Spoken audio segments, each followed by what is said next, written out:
In April of this year, a handful of noisy skeptics and debunkers alleged that as a result of declining UFO reports and UFO footage, public interest in the phenomena had followed a similar declining path.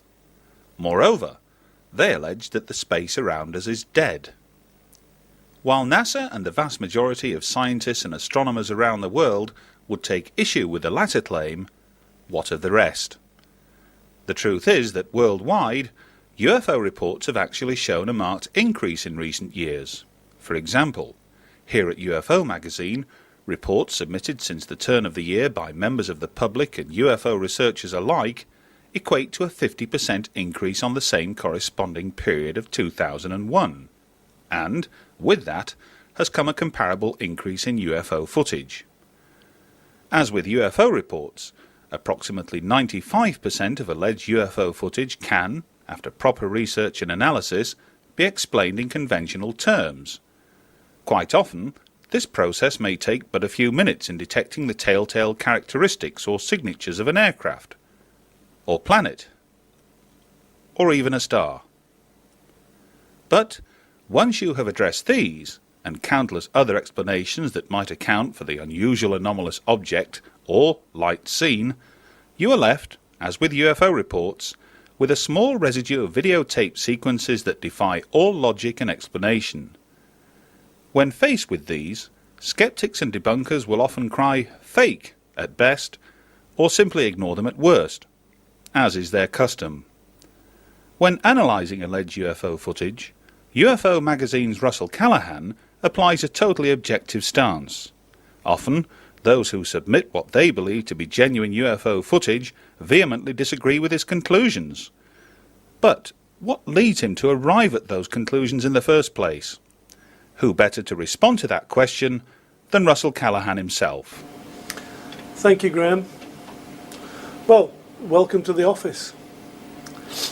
Here at UFO magazine, my job, or one of my jobs, involves analysing alleged images of UFOs. Now, grand though that may sound, it is in actual fact a very arduous task. Over the last 5 or 6 years here at UFO magazine, we've had literally hundreds of videotapes sent through the doors. This is a subject that, according to some of the popular press, is a subject that's dead on its feet. Absolute rubbish is what I can say to that.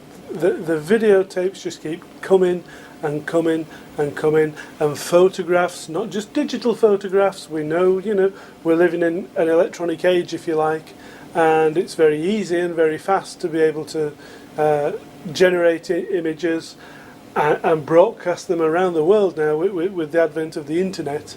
But real photographs, on celluloid film, these things are still being taken.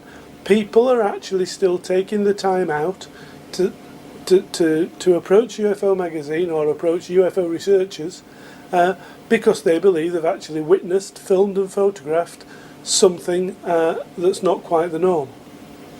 That's great. You know, without the UFO business, there'd be no UFO magazine, and without UFO reports, you know, there'd be nothing to put in there. Over the last 5 or 6 years, there's been no such thing as a decline. The subject seems to have grown and grown and grown. And probably if we go back, you know, this 5 or 6 years, and let's just have a quick recap. 10 years ago, the price of a domestic camcorder was, you know, you could go out and buy a car just as cheap. This day and age, you can go out and pick an 8mm or high 8mm video camera up for about £299.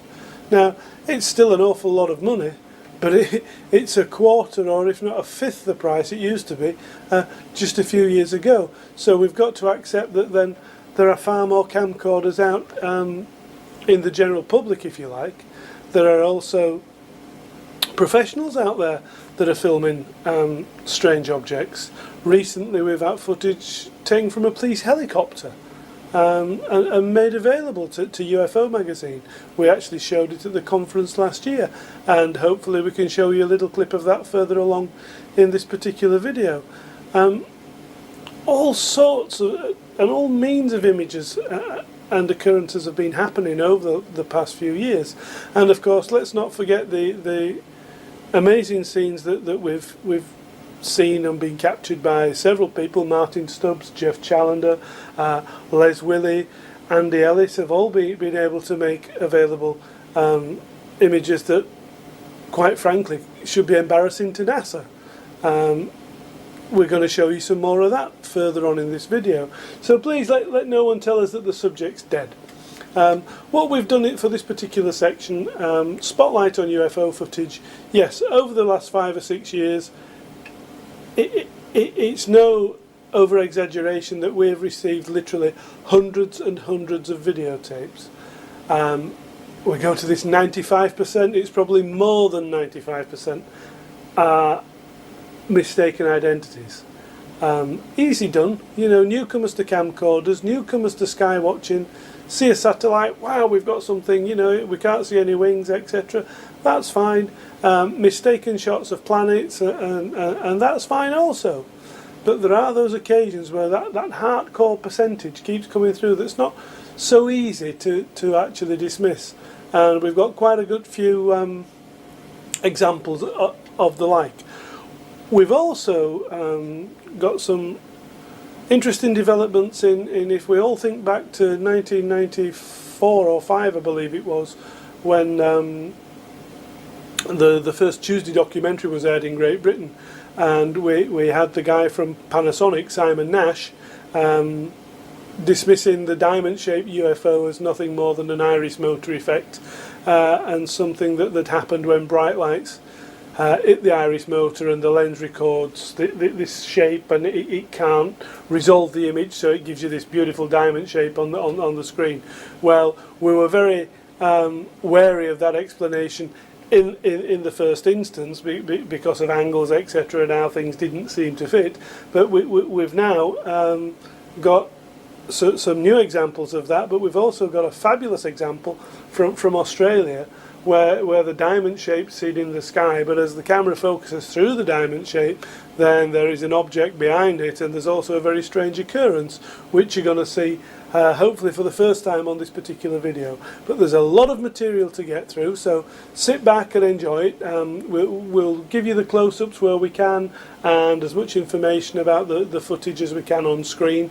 But this particular cut's being put to some nice music, so sit back for the next 15-20 minutes or so and enjoy some really good UFO footage.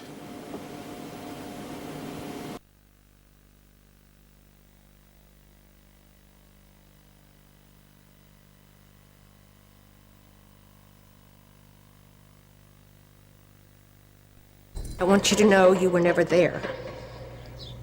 I didn't understand what he meant, because I said, yes, I was.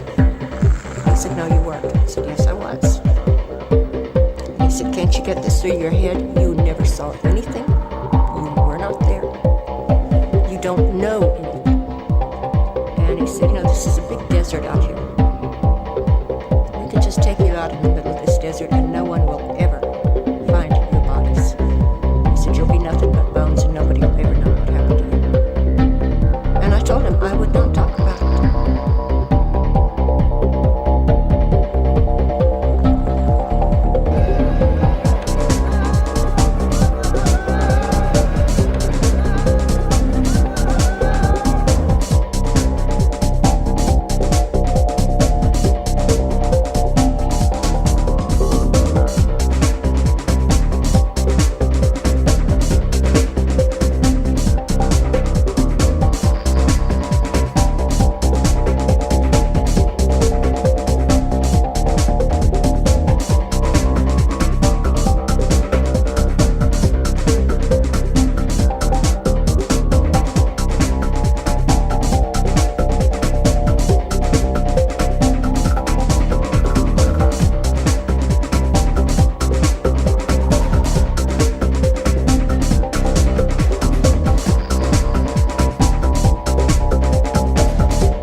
That car just let that one off.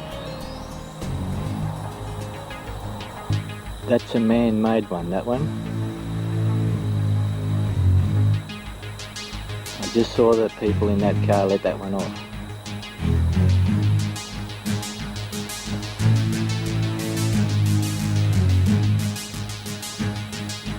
Blowing in the wind direction. They've just let it off.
This is a basic iris motor. This is, of course, the iris motor.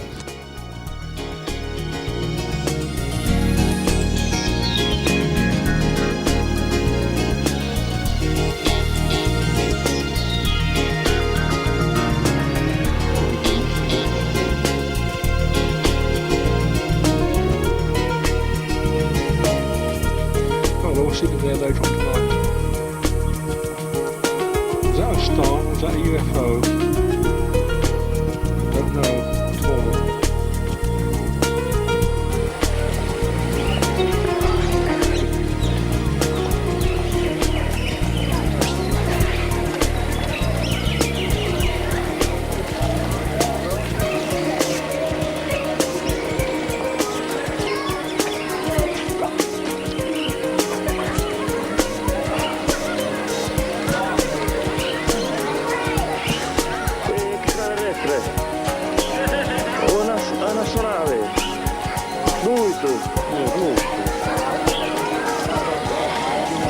Astronave, tu.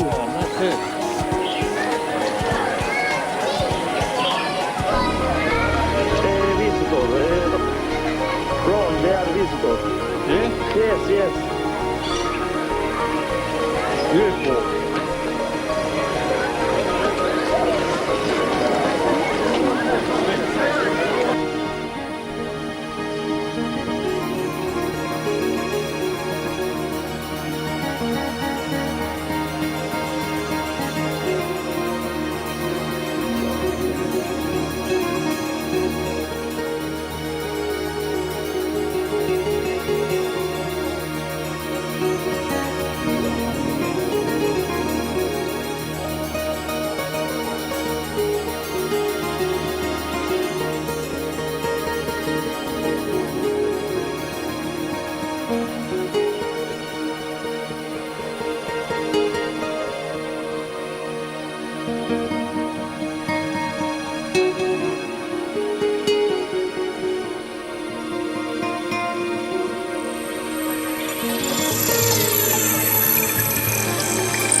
The police reporting UFO sightings organisation, or PRUFOS for short, is the brainchild of Gary Heseltine, a detective constable with British Transport Police.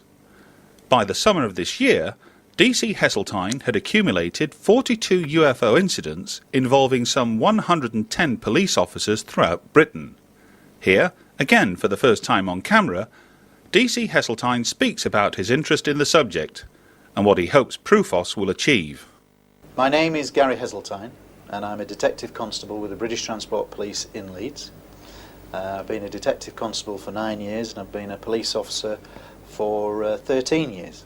Prior to the Transport Police, I was a Royal Air Force police officer for 6 years. Gary, PRUFOS is an acronym that people are going to be seeing a lot of, hopefully on the website. They'll have read about it in UFO magazine. Again, what does PRUFOS actually stand for?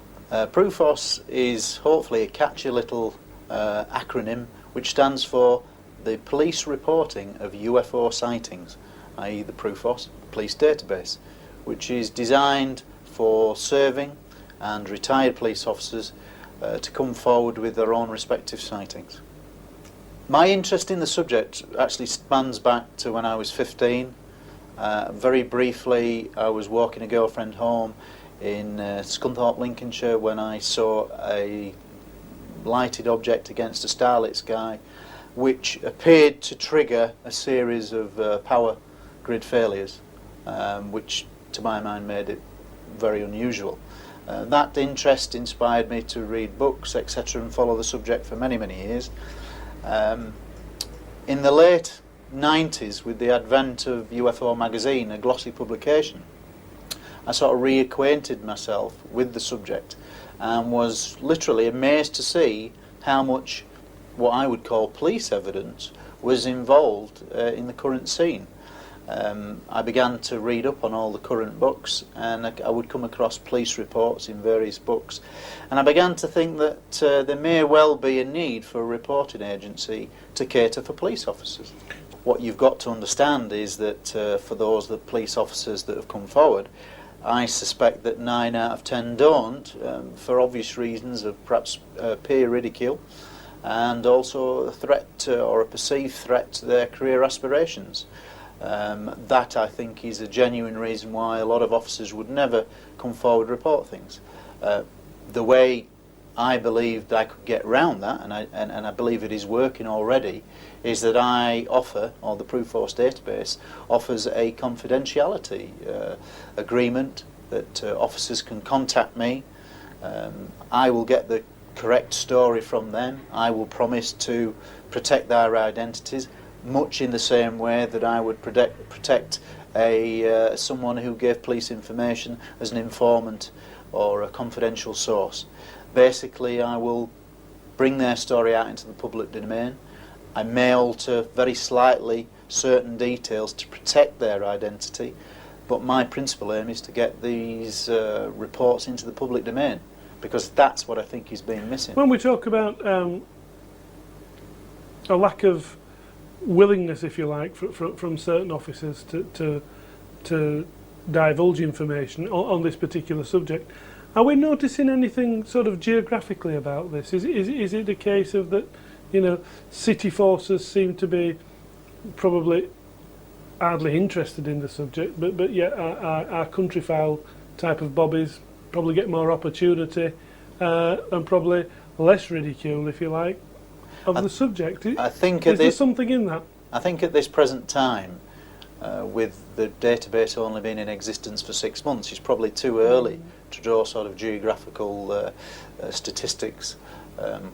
What I can say is, from the research that I've done and from the new officers that have come forward since its launch in January, that I've just completed a report which is based on that historical research and on the new information. And what I can say is that 42 incidents spanning from 1955 to 2002, that involves well over 100 officers, in fact 110 police officers in those 42 reports. And the statistic that strikes me as being relevant is that over 60% of those cases, 60% of the 42, are multiple police witness cases, sometimes ranging from anywhere from 2 up to 1 particular case where there are 17 officers involved who see an object from at least 5 different geographical locations, which I believe is a very impressive case indeed. Obviously, without giving too much away at this particular point, are there channels in place, shall we say, for the officers who have experienced an alleged UFO sighting to report this at work, if you like? Yes, I mean what you have in England and Wales are 43 county police forces, and I can't speak for everyone, but I would say the vast majority of forces do have a force policy that would allow for an officer to make an unusual aerial phenomena, shall we say, report, and that would be usually passed forward to the Ministry of Defence, and in some cases that may well lead to an MOD investigation. Certainly some of the cases that I highlight in the report that I've just completed have led to MOD investigations, and some of those remain unknown. That's answered the next question. In your experience, has this happened? And obviously, yes, it has. Yes, I mean certainly in the historical research aspect, I've come across a number of cases which are quite well known within the UFO circle or domain, if you like, but they did lead to MOD investigations, and many of those have resulted in an unknown conclusion. Going back to your time as an Air Force policeman, was the UFO chatter around in your life at that time? I certainly had the interest at that time, but I can honestly say that during my time in the Air Force, I did not ever really gain into any proper discussion or dwell or find out anything of particular interest. What is interesting is some of the information that I'm now getting back from people and officers and civilian support staff. My own force, the British Transport Police, in January of this year, coincidentally, set up its own intranet site for officers where they could highlight clubs and leisure facilities, etc. I immediately posted an intranet site for the Pre-Force database asking my own force officers to come forward with any information. It got a lot of ridicule at first, as you would expect from police officers who are a known wit, but beyond that, as I expected, a discussion is ongoing. And what I can say is that very recently I've had a piece of information that relates to a very similar time when I was in the Air Force, about an incident in 1993, which in terms of background information is very interesting, as it highlights what is now a serving transport police officer as a sergeant, whose details will remain confidential. But he highlights an incident where in Vigrat, which was a little town which was in Germany, if you were in the forces, you lived in the German community off base, and they were in their quarters in Germany in 1993 when they heard a very loud explosion, and they believed it was a terrorist bomb, because at the time there had been a number of terrorist incidents. Everybody in the flats that this particular officer was in went out onto the balconies, onto the road, wondering what's happened. Now, incidentally, within an hour of that bang, and there may have been 2 bangs, it was enough to shake the windows. It was perceived as a bomb. It turned out not to be a bomb. The SSVC, which is the service's TV and radio channel, came over the air within the hour and said that it was a sonic boom and that there was nothing to worry about. Now, the incidental information from that is that this officer knew someone who worked in a particularly sensitive area of the camp, the RAF camp in Germany, and they were responsible for collecting a number of pilots from a certain area of the station, and this particular driver picked up some pilots who had allegedly been involved in chasing a very large UFO along with other interceptor aircraft across Germany, and it was the UFO that had caused the sonic boom, as it were, as it accelerated from the aircraft. In the words of the police officer, the girl picked up the pilots after the incident, and they were as white as sheet, and they were obviously chattering amongst themselves, having never seen anything like it. So it's information like that that puts into context some of my Air Force, because I immediately recognise the truth of somebody talking because of my background, and I can immediately relate that it's a true event. Finally, Gary, we've got a website. The address will appear on the screen as we're speaking. What can people expect to find from the website? What's going to be there for them?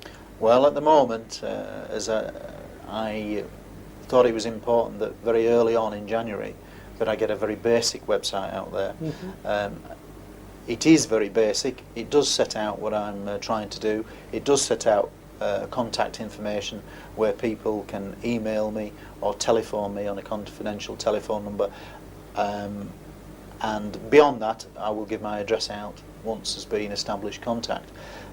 I am currently in the process of having a website designed which will be much more transparent, much more user-friendly, and registering hopefully the Prufos as a domain name, so it will be a short web address, so that it hopefully should begin to be picked up on web magazines and things like that as a good source for people to go to. I certainly think that's an area where a lot of information will be put out and be regular updated. That's my aim, is to get the information out there and make it transparent. I'm after getting the information out into the public domain. So where anonymity is asked for, that's obviously respected, but people are going to be able to see and read reports from serving police officers. That's right. What I'm hoping for is that with the publication, hopefully, of the report that I've just completed, that one, it will be published in the Police Review. It is being sent to the Police Review, and hopefully they will publish some or extracts from the report. I think it's an important document historically wise, because I think it does for the first time collate police UFO sightings and put them in one place in a chronological order, in a very simple logistical manner, much in the way of a police report. I think it's a good reference document that much of which will be put out onto the new website when it's done, and certainly when the new website is up and running, it will cater for other areas like the information from Germany that I've just mentioned, like police officers being involved in suspected UFO crashes, like officers being involved in Rendlesham Forest. At this moment in time, from a civilian UFO researcher's point of view, it's been very difficult to attract police officers or gain their confidence, I suspect, to allow them to speak freely to independent UFO researchers. I hope that as a serving police officer, they may tell me things that they wouldn't ordinarily tell civilian researchers, and if that can be done and I can protect them, then I think that's exactly why Prufos was set up. You know, hopefully I can give an insight where others may not be.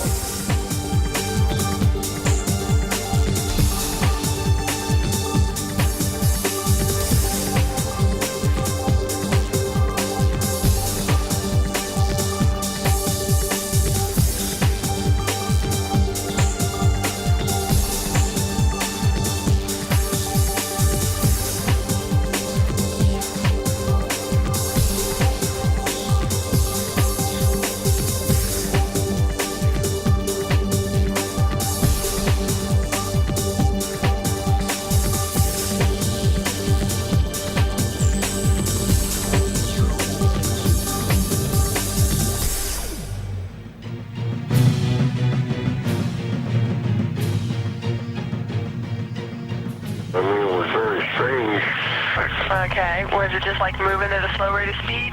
It wasn't as slowly, it was fastly, but it was coming down. I wonder, did you have anyone call call you about a strange plane or airplane or something in the air? Where? It was coming down Sampson Drive. I don't know what it was. It was a flying saucer. What did it look like, ma'am? It was like almost like an iridescent color. It was like a bluish purple. I could see a red glow up in the sky. It was huge. This thing wasn't making no noise. Well, was it moving or was it just? Yeah, it was glowing. It was moving. You could see it like up in the air, glowing and getting further away from me. People are serious. They're very upset. Whatever it was lit up. I mean, literally, if you were underneath it, you could see it would be like daylight with red lights. It's south of all-82. I'm moving east now on it. Okay, Dave, it looks like it's flickering more now, and it looks like it's running a little east of me now. Hey, Walter, chase it back north. I want to see this thing. It's going pretty good. It's all the way into Liberty now. It's glowing. How far it's visible, you should be able to see it. It changes colors from white to red to green. The sucker has not moved. We have multiple departments right now that have sightings on it. We have a report of some flying object in our jurisdiction. Do you know of anything that should be in our airspace this time, close to the ground? Right This is not a prank phone call, I swear. You can call me back to verify. Look at the radar scope, and I go 60-mile diameter of Youngstown, and there is nothing out there. I don't see anything out there, nothing on the radar scope. Just pulled off. There's definitely a structure there on 429, what you saw. I can see an upper structure off the main part of the lighting. Right, yeah, something with a different colored lighting to it. I got them right here. I'm looking at them. What the hell is it? They're sitting stationary. I got 3 of them. What do they look like? I've got 4 discernible colors. I got red, yellow, green, and blue. And the one just was like flashing. So if they're those planets those guys were talking about, then they're planets with Christmas lights on. This is weird. Oh my God, I hope that's a plane. Oh, please be a plane. Oh, please.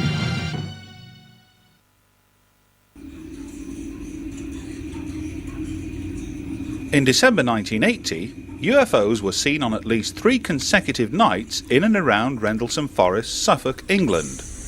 US personnel from the adjoining bases at RAF Woodbridge and Bentwaters were among many witnesses to these events. Were they all fooled by the Orford Ness Lighthouse some 12 miles distant, or was there a genuine UFO incident?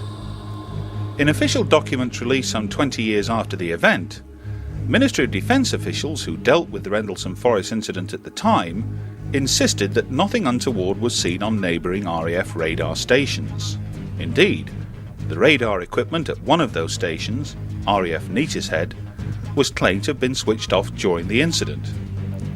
But that claim was recently challenged by a new and unexpected source.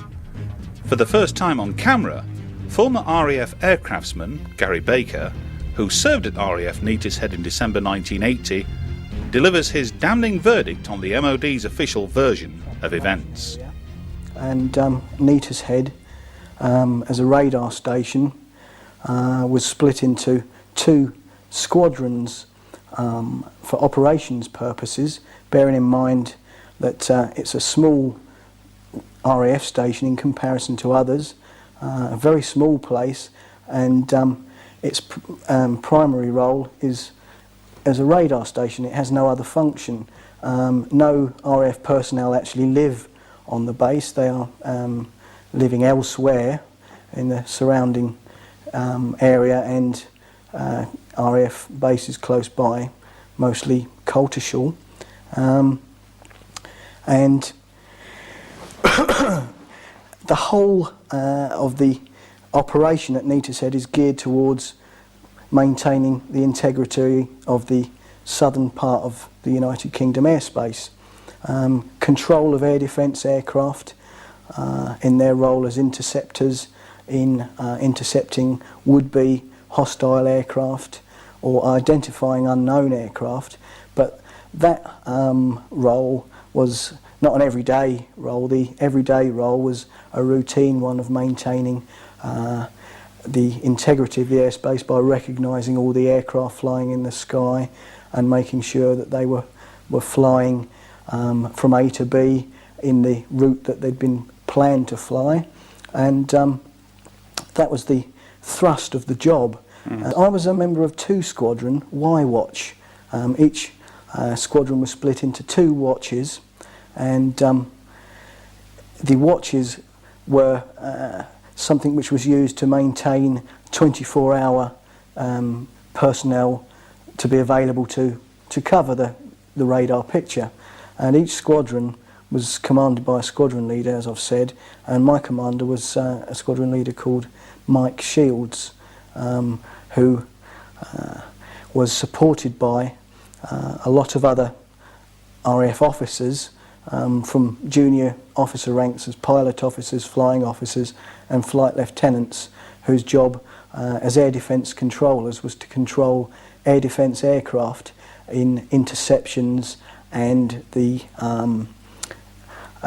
recognising of unknown aircraft when the quick reaction alert aircraft were launched in response to these threats or presumed threats. Neatishead was a RAF station, but obviously being part of the RAF it was part of NATO, and NATO across the board, whether it's Army, Air Force or Navy, have a process whereby personnel from the individual air forces in this case would have tours of duty in or on stations or bases in another's air force. So at Neatishead we had a number of American Air Force officers on exchange postings, and my watch commander actually on Y Watch was a Captain Bud Horan, who was an American Air Force officer, a Texan and a very nice gentleman. I was an airman, a senior aircraftsman in Y Watch, and periodically through my service at Neatishead I would be allocated to watch duties. That would mean that I would do 4 days on and 4 days off. On the 4 days on you do 2 12-hour day shifts, then 2 12-hour night shifts, and the other squadron's watch would be manning the radar station and the ops room when you're off duty. And so there would be lots of people when the squadron were on duty, either earlies or lates, and a few people to maintain a basic skeleton crew when it was quiet, when there was no military air defence flying, and that crew was responsible for maintaining the integrity of the air defence of the southern half of the UK, recognising all the aircraft airborne, and providing a crew should we suddenly find ourselves in a position where we're at war or an unknown aircraft turns up, or, as happened, Russian spy planes came over, and you were there to give the basic service requirement to carry out the air defence and control aspect of taking a fighter aircraft from its base to its interception with an unknown aircraft, and whatever the outcome of that may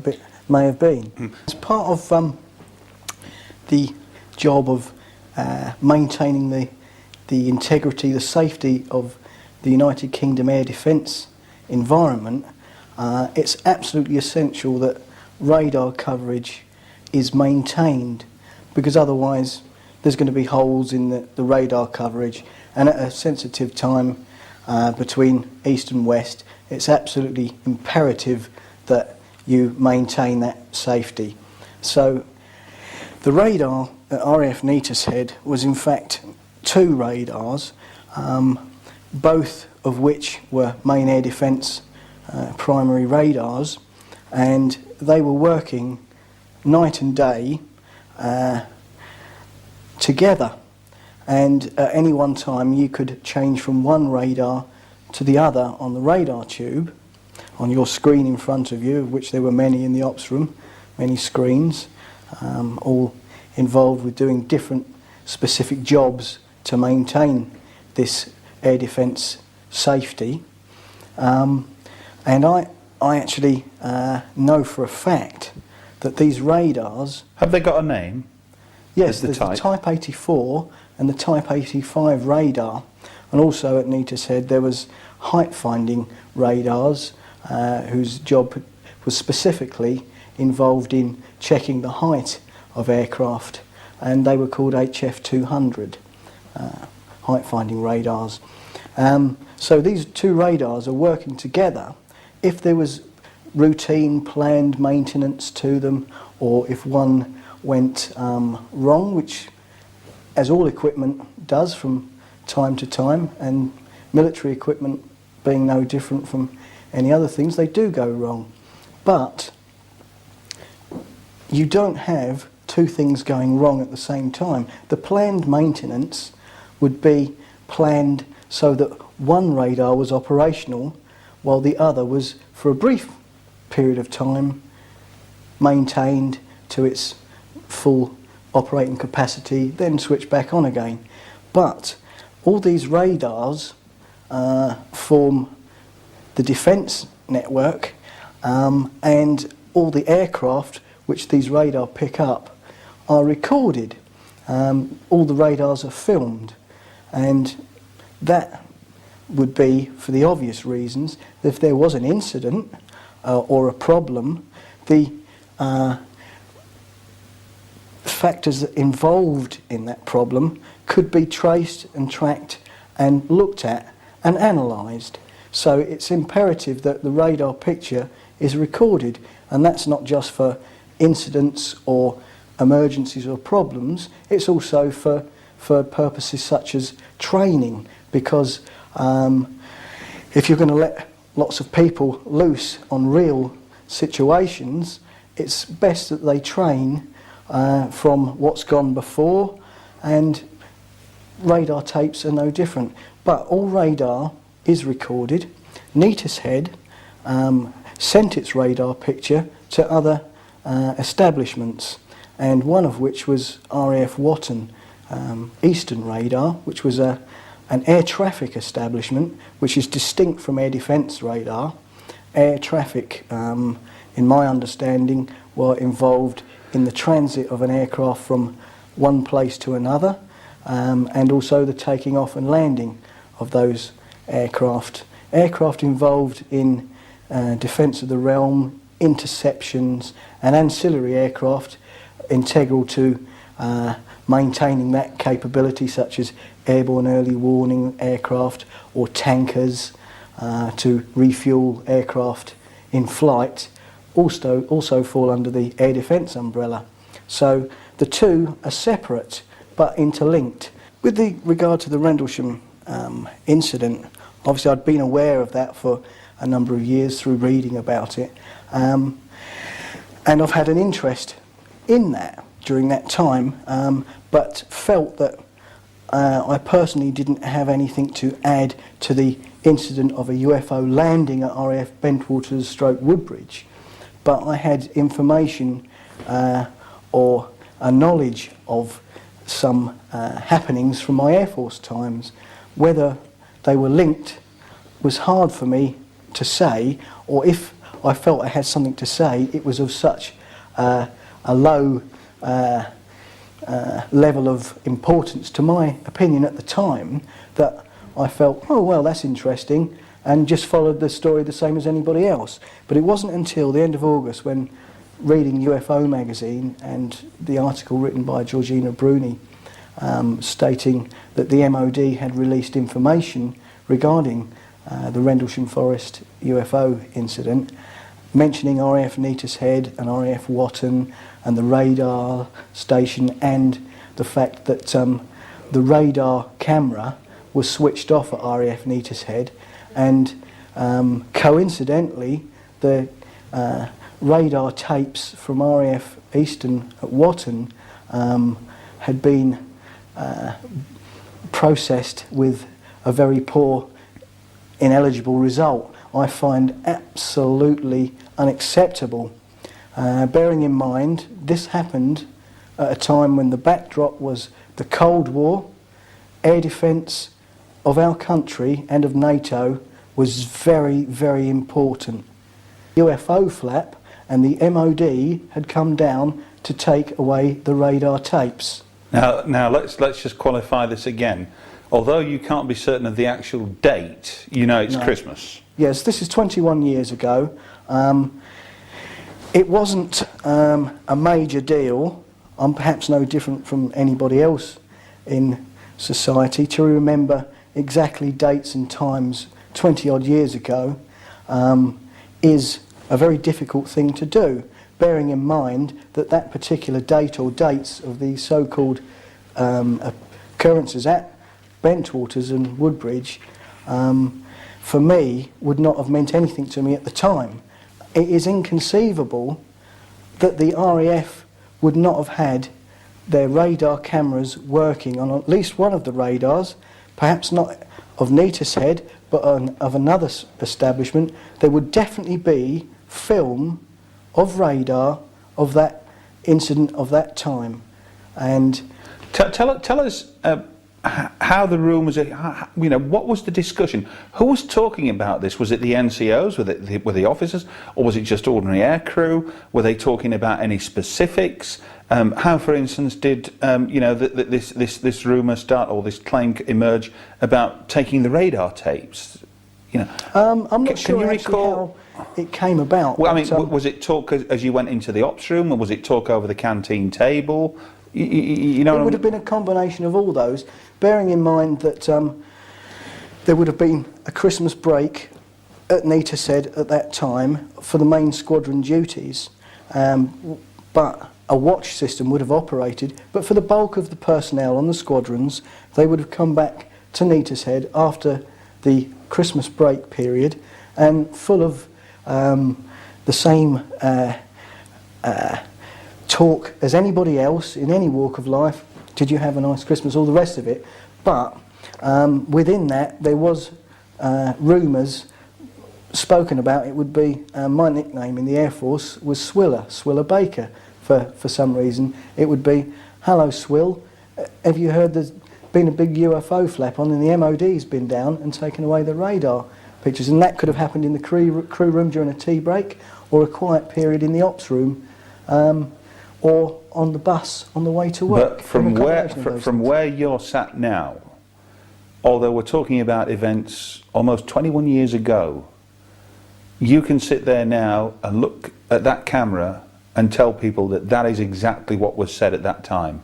Yes, and it wasn't just one or two people. There was lots of people talking about it. I've recently been in contact with an old colleague of mine who served on 2 Squadron with me during that period. I haven't spoken to him for 15 years. I contacted him through his mum's address, who I happened to have visited 20 years ago, and she still lived at the same part of London, and I got the telephone number of my friend Mr. X. I'm not going to give his name because he hasn't given me permission to at this time, but he remembers exactly the same rumours. And when I discussed it with him, I didn't make any connections with the Rendlesham Forest thing at the time. I just asked him if he'd had any recollection of a UFO flap and the MOD coming, etc. And he did have that recollection in the same degree of accuracy as myself. Not pinned down or honed to a specific time, date, person, etc., but a memory from a period, and that would be from that period. Seeing UFOs for the average person in the street isn't an everyday occurrence. And at least it isn't for me. Yeah. And same with radar pictures. They don't appear all over the place, and when they do, it gets talked about. I believe I've maintained and upheld the spirit of the Official Secrets Act. I've decided to say what I'm saying now on the strength of the MOD releasing information. If they chose to release what I consider to be the wrong information, I feel it's incumbent on me to offer an alternative view from the standpoint of an ordinary serving member of an establishment that would be involved in air defence aspects. And for the MOD to say that UFOs are of no defence consideration is absolutely ludicrous, because if something lands next to an air base, whether it's RAF or USAF, and that base has nuclear weapons on board, excuse me, that's very, very serious, and it is of defence significance. And I want to say, however small my part in this was, that the MOD probably and almost certainly are being economical with the truth, or at worst lying through their teeth, and are withholding information on this. And I have no doubt that there is radar pictures of the event, and possibly others outside of my knowledge as well. 3 years ago, UFO magazine came into possession of some 2,500 hours of space shuttle footage, all of which had been dutifully recorded and logged over a period of 5 years by Martin Stubbs, a cable TV station manager in Vancouver, Canada. Since releasing successive documentaries about the footage, NASA has maintained a diplomatic silence, refusing to comment about sequences such as this, or this, or this. Some believe that NASA's reluctance to engage the UFO subject at any level is born from a deliberate policy-making decision. But, like most institutions who employ tens of thousands of personnel, mistakes are inevitable. Take the case of the vanishing NASA website, for example, as told by Andy Ellis, founder and head of the civilian UFO organisation Yorkshire UFO Info. Definitely the early missions. I think the one that set it all off was STS-84, which became known as Willy footage. That was the one where the object came and stopped and appeared to hover near Mir, and I mean this was all under a distance of 2,800 feet, and it performed manoeuvres and flew off in a completely new direction. That set it off for me, and was one of the reasons we set up the website. We wanted to do a website as like any normal group with local sightings and things like that, but with the field that I'd kind of just slipped into, which was the NASA side, it just took off from there. So that happened. Through that's how I got in touch with Jeff, and between Les Willett and Jeff Challender was where we got the NASA mission footage started, and that's where it took off from. So from 84 you had STS-96, which had, in that one mission, probably some of the best footage I've seen as far as evidence and asking questions goes, when you've got illuminated objects in the black of space pulsating past an international space station that's just been built. You've got several other orbs or balls of light, whatever you want to class them as. All we know is they're just unidentified, and these things are flying up the Florida Key coast and cutting into clouds and chasing lightning and other cloud formations. You've got NASA technicians following these stuff with the cameras, not only following but yet zooming in for a closer look. Now, to follow and to zoom in shows that they're interested in it. Absolutely. Not only zooming in, but they know that somebody somewhere could be watching. They pull the feed and kill it so that there's no picture on the feed that our guys are getting, but yet they're still watching. So if there's nothing to it, there's no reason to be sneaking, doing these little tactics. And again, I'm sure you, Jeff, Les, and many other people have actually broached NASA with questions that aren't pertinent questions, or aren't rude questions, if you like. These are questions that say, excuse me, can you tell me something about what we're seeing? I think the biggest problem we found, I mean, and Jeff and Les have worked tirelessly on it, people seem to think as soon as you get something like this, you just go and screaming at NASA. I mean, we're only interested in asking questions as well. We're not experts, so we've been emailing who we think are the relevant people and asking for advice at first, and asking questions of, well, why is this doing this, and why does it appear to do this, and why is your guy following it if you keep telling us it's ice and debris, and why are you cutting the feed off if there's nothing to it? It doesn't seem right. The biggest problem I had was when we got some of the stuff, originally 84 and then 96, I actually took it to a well-known university which is in the city where I'm from, so it's not hard to figure out which university it is, and I was doing that to go to the heads of physics and astronomy because I wanted their professional opinion. I want looking at something and going, oh wow, that's amazing, I'm just going to run off with it. I did the best I could by taking it to optics and imagery departments to learn what I could from them. And the biggest problem I had, whenever you went up against these skeptics who basically just poo-poo everything to do with the NASA footage, they were the ones who were abrupt and their whole attitude stunk.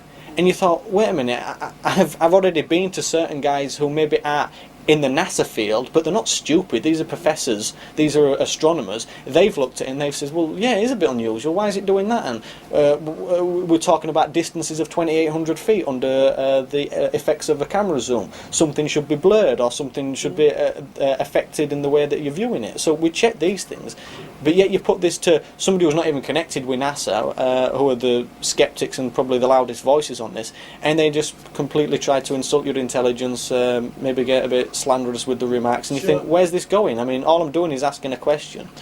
That all came along again because we were trying to go to NASA. We wanted to learn about the missions. People kept saying find out about the timelines. You can get the flight record. You can find out when adjuster rockets were fired. We wanted to gather as much as we could. Find out when the astronaut went for a leak. That's it. Yeah. So we wanted to gather as much as we could about the mission and learn a little bit more, because I mean, there's only so many insults you can take from certain people who are just, when you're dealing with the subject, they're trying to insult your intelligence, who think you'll give up. Basically, all you do is stop talking to them people, but continue with your work. At the end of the day, if you've already checked what you're dealing with to an extent and that's held up, then you continue. So we went to NASA looking for answers. NASA basically don't even speak to you on the footage, so we were at a loss there. But I continued to just trawl around nasa.gov, and I thought that it'd be nice maybe to get bits of information on old missions. It might be a bit nice to get some information on the shuttle. Maybe we'd get some diagrams and schematics and stuff like that. So I'm just trawling through. I mean, there's links and links and links. I mean, the NASA.gov website's huge, and I mean, half of it, within an hour you can just think, I've had enough of this, because it's just all technical and talking about this and that. But we continued to get going, and I went to one of the electronic reading rooms through one of the various links, and in there it had documents declassified under the Freedom of Information. So I thought, well, this is worth a go. So I click on that link and it opens another page, and it had all different sections there relating to all kinds of stuff. Then there was the documents declassified, I think it was something like 97, 98, 1999. So you click on each one of them links, and that opened a different thing with like a log, a reference, and maybe like an order kind of number that you could use. And within these Freedom of Information and documents declassified by NASA, which was probably in the title somewhere, which was documents declassified by NASA within the last 5, 6, 7 years, this was where we found, among the pages and pages and pages, there was different log numbers that related to what we were dealing with, which is the UFO subject. The feeling we got at first when we started questioning was that the way it appeared anyway through trawling through the website was it was more or less NASA thought, or if it ever came out, I don't know if it got a Congress or who, I mean, I don't live in the States, so I don't know how it worked, but the feeling we got, and speaking to various people, which some people in NASA do speak to, but I can't go into any more about that, but the feeling and the way we were pointed was that if NASA have presented this stuff, but not like gone on telly and says, here's all his documents, if they've actually presented it, then they're not classed as hiding anything. No. But if you find it, they can always then work a way around of making it disappear, which is probably what they did. So the feeling we got was they presented it, they're not making it public, and luckily we stumbled on it. I mean, I've got a couple of the links which drawn us to it, and you've got your usual stuff. I think if I read through a few of them, it'll give you an example of the basic kind of stuff that's there. But in with all this basic kind of NASA mumbo jumbo is the stuff that makes you sit up and pay There's attention. a bunch of words that sort of leap off the page, isn't there? I mean, there's various things like STS-81 flight readiness review package. I mean, fair enough, it's just standard stuff. You can go from like contract reports, telecommunications. You've got various info on headquarters employees. It's just the stuff that you'd have, and this is all stuff. Day-to-day stuff of a big corporate That's organisation. it. So I mean, and plus this was all under the link of documents released under the Freedom of Information. So I mean, there's pages and pages of this kind of stuff of just your average thing. I mean, other things talking about X documents. But then you start getting on to various questions about UFOs, and UFO-related documents as declassified within the last 5 years. Now, when seeing them ones, I knew already NASA had like their own kind of MOD stance, which is like the official kind of defence significance. Yeah, if there's no defence significance, they're not landing and running around, there's no problem. NASA had that on their own webpage, and a few of these links that were on there related back to that page, but several ones were just completely separate. I mean, when we first, especially with working with the NASA footage, when we seen this one, which was UFO sightings by Apollo 8, 11, 12, Mercury capsule, Mercury 7, 8, 9, Gemini capsule, Gemini 4, 7, 8, 11, 12. So I mean, by reading it, you think, well, UFO They've all sightings. seen UFOs. There's some information relating to a UFO sighting by Apollo 8, 11, 12. It says it there. So we made a note of this, and I mean, I was quite excited anyway by reading this on. I thought, well, if it's Freedom of Information, we can apply for it in the United Kingdom. And actually on the web page itself there's a little link that says FOIA request. So you can request through NASA's own website, which goes to their Freedom of Information officer, and he does the usual stuff. So I put quite a few requests in just to see what had happened.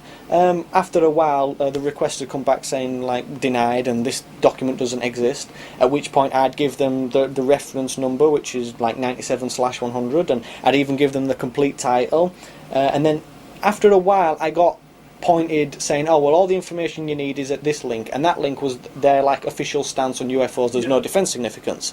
After reading probably this long page of NASA's involvement with UFOs and how they're not really bothered because there is no evidence, I pointed out to the FOI officer, well, if the document requested has got a title of UFO sightings by Apollo 8, 11, 12, why is there nowhere in this segment of the link you've given me anything that relates to Apollo 8, 11, 12? It doesn't make sense. At which point I've got no answer. So we left it at that, and I continued to bother them for that one. But as I went further through these links, which was in the space I'd say about 2 days I spent on just these links and these pages, making as many copies as I could, it kept cropping up about the UFO info, and then there was NASA facts on UFOs, as well as all the other pages that just related to anything. So we kept going. Then there was the other one, the United Government and the unidentified flying objects. That was the link, which was their usual stance. But the one that really got me going was this one, which was on the 1999 link under released documents.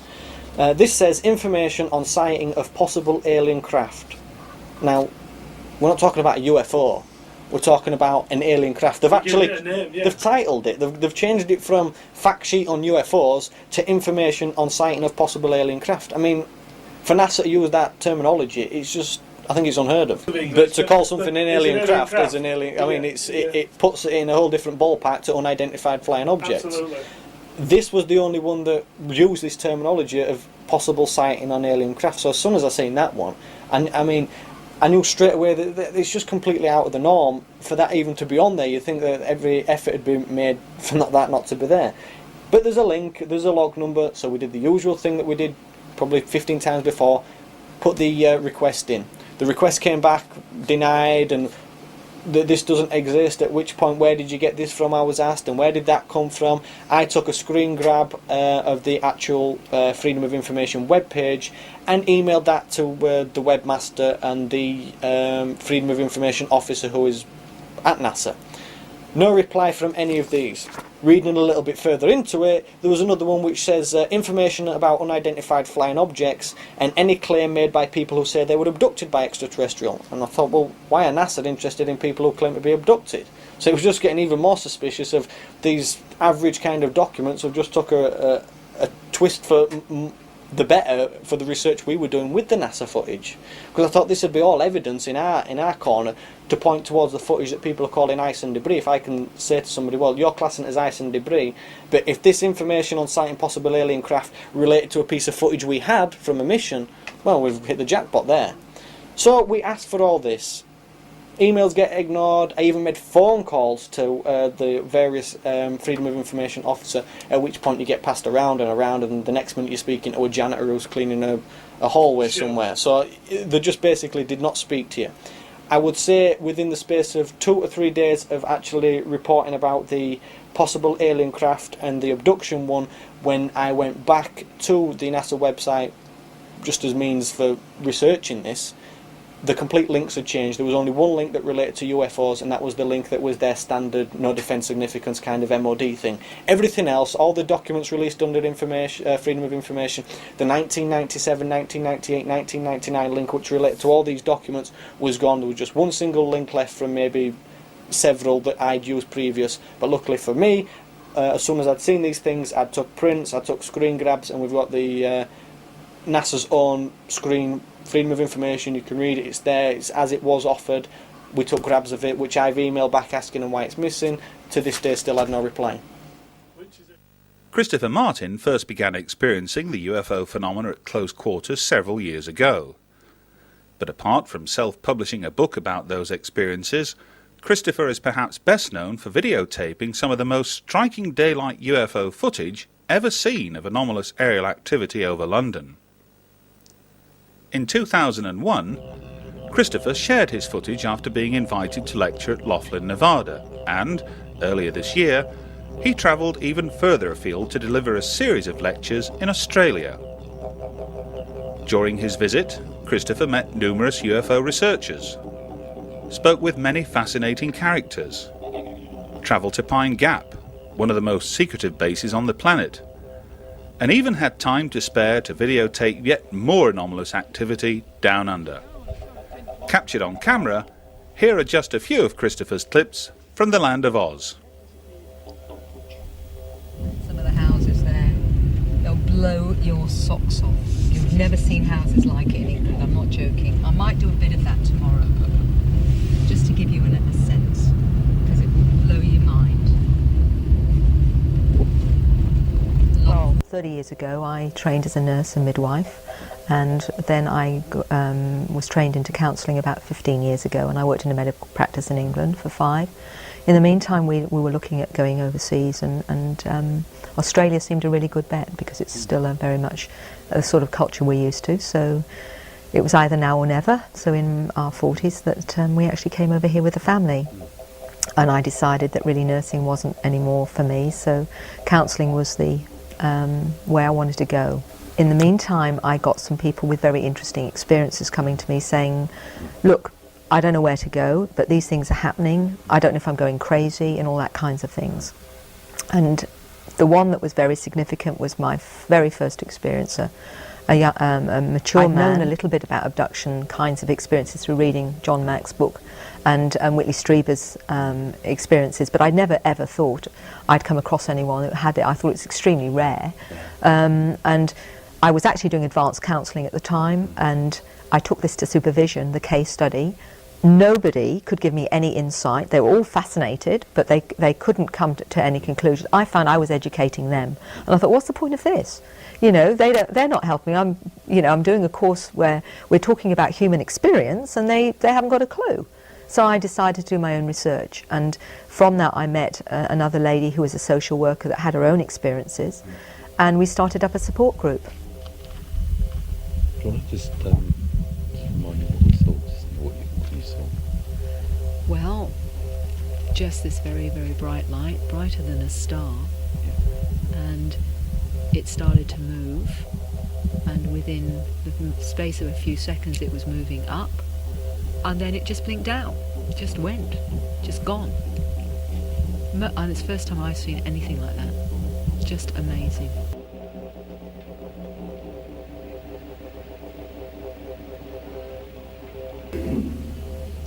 Had about 4 hours sleep, so I'm a little bit jet lagged, but I hope you'll forgive me.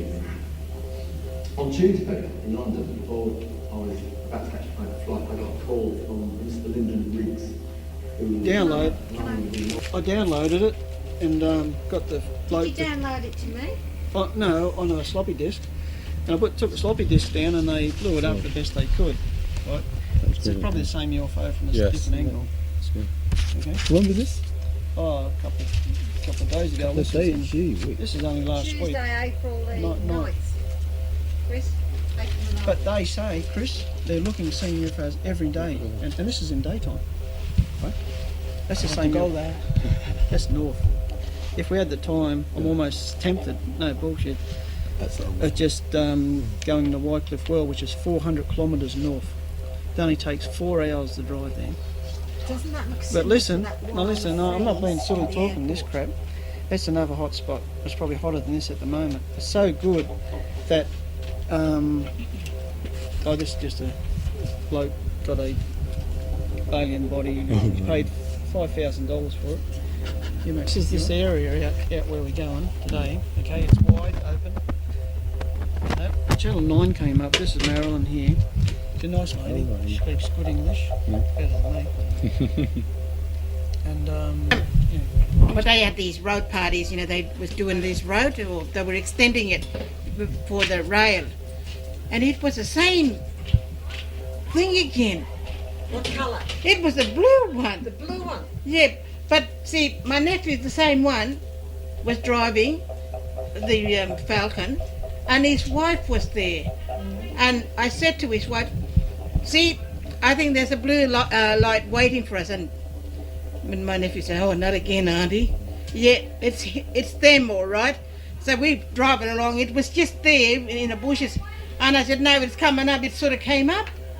And it was, you can see the spinifex and all the scrub sort of blue colour. But it was shaped like that. A little Was window. that the same as Same, your it was, painting? it was the same One exactly. came back. Feel Well, an extraordinary things have been happening to me. Yeah. A lot of things. So I was just thinking, would they be able to read people's mind? Yes. Or whether Yes. they, like, Yes. well, Tennant Creek is a lot, big trip, and I thought, oh goodness, I don't like going. Then I thought, oh no, we'll go. Then I remember, then when we got near Waycliffe, we'll probably see something. I said to my nephew and his wife. And next thing I said, yes, the blue light's there. And he said, not again, Auntie. Where? I said, on the right. But it must have landed. It was in between the bushes and trees and it. But as we got nearer, and I think it's about 300 metres away from the highway. And it came above, and it was just floating above the trees. And you could see a beautiful blue light. It was so beautiful. The light itself, sort of gave you that feeling. Was it a soft fluorescent? Yes. And you had a pleasant feeling from it? Yes. And see, one night, it was just an evening, the sun just went down. Well, we sat down out there, and we were looking at that rock, my sister and I. We looked, and next thing, what is that? And these two lights came over, but there was darkness. Next thing, shoo. And I said, you sure it's not Rambo over there? And it was there for a long time. And I said, aren't they going to move? So I don't know whether they came up, and then it started moving. But it was so fast. So I think they might got something there in the back. Yeah.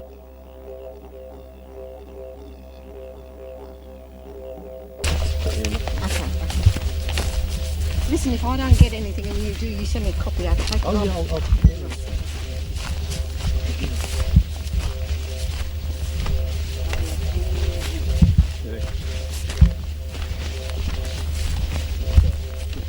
Oh, daring, aren't I?